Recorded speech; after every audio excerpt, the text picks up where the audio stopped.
So not too long ago I made a video about how Mega Man 11 could bring back the Mega Man series, and I talked about how if they pull it off right, it could just be an amazing resurgence for the series and the Blue Bomber will be back in the limelight. But I'm gonna pose a scary question right now. What if Mega Man 11 sucks? I mean, there hasn't been a Mega Man game in a long time, and you've gotta wonder, what if there's a reason for that? I mean, Mega Man hasn't been around in a game for a while. They've got a big bridge to cross and about half the planks will fall out if they misstep, while also deflecting any monkey wrenches that come their way, which will be a lot. Monkey wrenches? Is that a thing?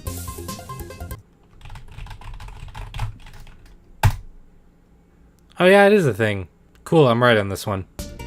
Honestly, it probably doesn't help that there will be especially high expectations, due to Mighty No. 9 flopping and this being the next chance for a real good Mega Man game again. I normally like to stay pretty optimistic and all, and the trailer we got yesterday was pretty great. And I have actual confidence in this game, but let's do a bit of a what-if scenario. Mega Man 11 comes out on October 2nd, and it's just the worst game. Worse than X6, worse than X7, worse than Mighty No. 9. What happens then? Well, I'm not a game dev or a marketer or anything, I'm just a guy on YouTube that likes Mega Man and video games. It doesn't really matter what Mega Man 11 would end up screwing up, just for us to say it sucks. It could be bad level design, or a badly told story, or unfair bosses, or whatever. But what does that mean for Mega Man itself? Well, honestly, it kinda depends on how well the X collections end up faring. It could be the final nail in the coffin for the Mega Man series if both the X Legacy collections and Mega Man 11 flop. Capcom would likely not see it as worth it to spend time making more Mega Man games if this one that it looks like they have poured their heart and soul into just doesn't sell. They'd likely just stop altogether, which would be absolutely super depressing because I love the Mega Man series and I've played a ton of Mega Man games in this past week alone. And one thing that would be really unlikely but could be equally catastrophic would be if the game is good but just doesn't sell.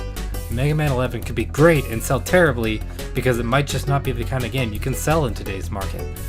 Although I guess if the game is good but doesn't sell, we still at least get a good Mega Man game instead of nothing.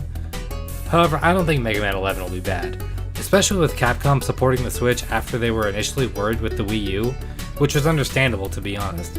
The Legacy collections have been doing well, and I've been seeing a ton of excitement for the X collections and Mega Man 11. So if I'm being honest, the flip side of this video actually looks more likely, but come October 2nd, if the game sucks, I'll be there with you, freaking out wearing my best freaking out hat. Where'd I even put that thing? Anyway, with this video, we end off Mega May. It's been seriously great, and I want to say that I already plan to do it again next year. We'll see. I want to give a huge shout out and thank you to Evel Up and Banjo Guy Ollie. Mega May wouldn't be the same without them. I also have something I recorded in Mega May with Secret, but I honestly don't expect to have that done before the end of May. Check out my Twitter and Facebook for details. I tend to keep people pretty updated on there. Oh, and by the way, did you know I have a Facebook and Twitter? The links are in the description along with one to Evel Up and Banjo Guy Ollie's stuff.